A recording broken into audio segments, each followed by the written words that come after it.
Chancellor, colleagues, graduates and guests, it's my pleasure and privilege to introduce to you our honorary graduate, Professor Sue Hartley.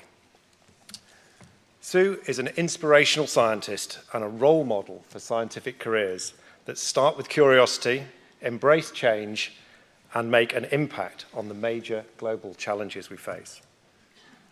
The world needs people who bring insight, activism and intelligence to approach the challenges that we face.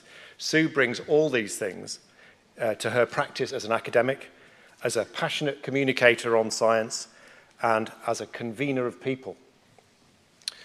Sue's academic life started out with an undergraduate degree in biochemistry at Oxford. It was in the context of biochemistry that Sue first became interested in the chemical signals that govern the interactions between species in biology.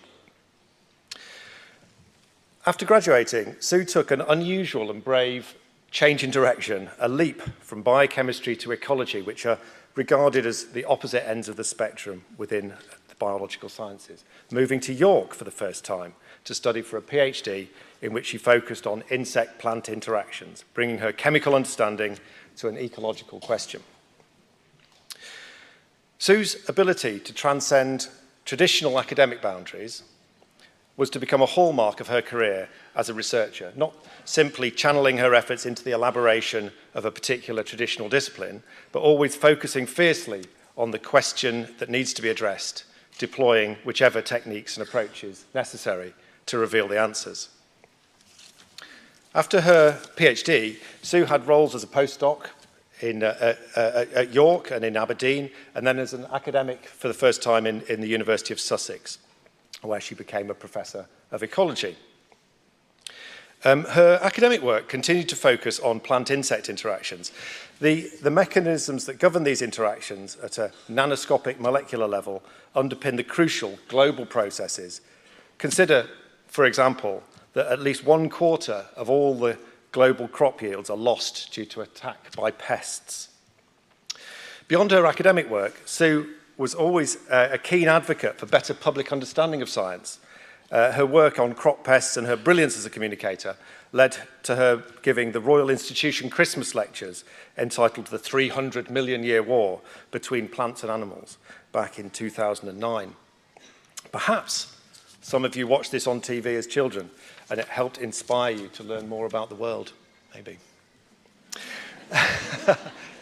Sue was only the 4th woman to give the Royal Institution Christmas lectures since their establishment in 1825, something that is both shocking and unsurprising. In 2010, Sue returned to York as a professor and founding director of the York Environmental Sustainability Institute.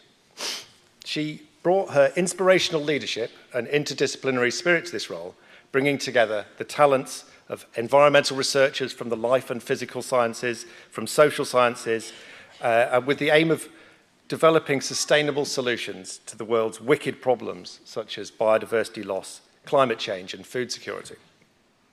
Sue's strength as an interdisciplinary and transdisciplinary thinker and a builder of communities were ideal skills for the role. With seemingly boundless energy, Sue was also appointed as Research Champion for Environmental Sustainability and Resilience and founding director of the N8 Agri-Food Resilience Programme that involved bringing together researchers from across the research-intensive universities of the North: Durham, Lancaster, Leeds, Liverpool, Manchester, Newcastle, Sheffield, and of course, York, with the aim of building collaborative networks to deliver resilient global agriculture and food supply chains. Beyond her work at York, Sue also took on multiple governmental and other policy advisory roles as a board member of Natural England, a trustee of the Royal Botanical Gardens at Kew, an advisor to the House of Commons Environment, Food and Rural Affairs Committee, and as president of the British Ecological Society.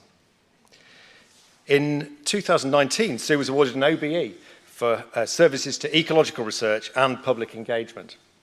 And in 2020, Sue took up the role of Vice President for Research and Innovation at the University of Sheffield, taking a strategic oversight of one of the largest research portfolios in the UK. Sue has shown an extraordinary talent to deliver world-leading research on the chemical interactions between plants and animals, while simultaneously delivering successful interdisciplinary initiatives aimed at tackling the major challenges the world faces. In doing so, Sue is a powerful role model for what it can be to be a scientist, to do world-leading research, but also to use that expertise to deliver genuine influence. She does this with energy, vision, and always with a disarming and down-to-earth sense of fun and joy. For all this, Chancellor, it is my great pleasure to present to you Professor Sue Hartley OBE for the degree of Doctor of the University, Honoris Causa.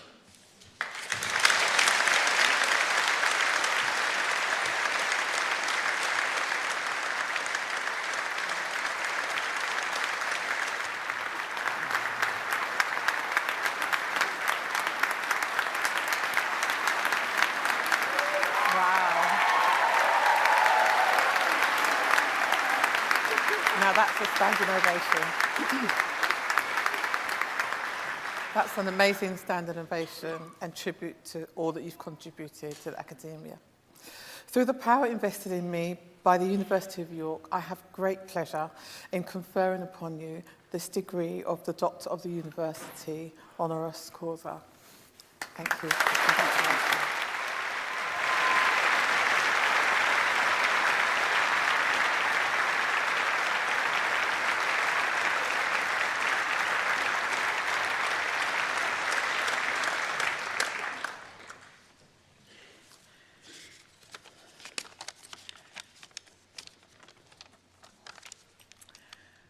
Thank you, Chancellor, and thank you, James, for that wonderful introduction. And thank you very much for this award. It's an incredible honour and privilege for me.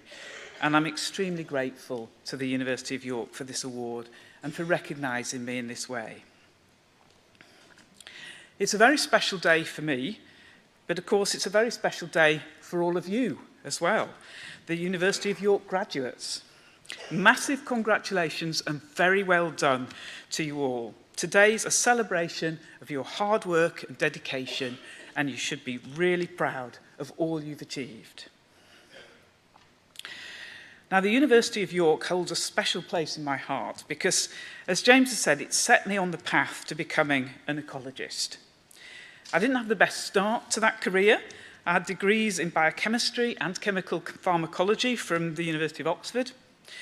But I knew a life in the lab doing medical research was not for me. So I took a chance.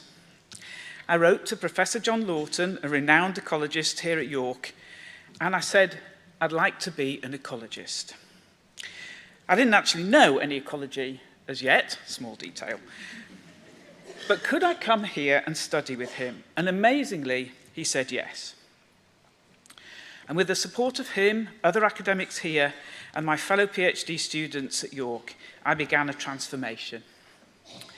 I even roped my mum in to helping me count caterpillars at Skipwith Common, not how she imagined spending Saturday afternoons, I'm sure. So it was the University of York that allowed me to follow my dreams, supported by colleagues, friends, and my family. And hopefully, it will do the same for you. I'm sure you have also benefited from the hard work of your academic tutors, some of them are here today, and your loved ones who will have supported you in very special ways as they shared your journey. So what has helped me through my journey? Firstly, I've learned that happiness comes from living a life true to yourself, not the life that others expect of you. I went to the same school as Liz Truss and the same Oxford College as Theresa May. But my path through life has turned out rather differently in so many ways. I hope you can always be yourself and don't ever feel you have to mirror those around you. Be confident in who you are because you are amazing, every single one of you.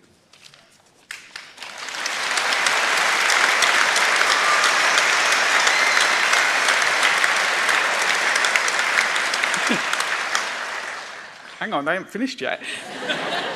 We've another half hour here, mate. Secondly, find the thing you are passionate about. It may be what you studied here, or it may be something else.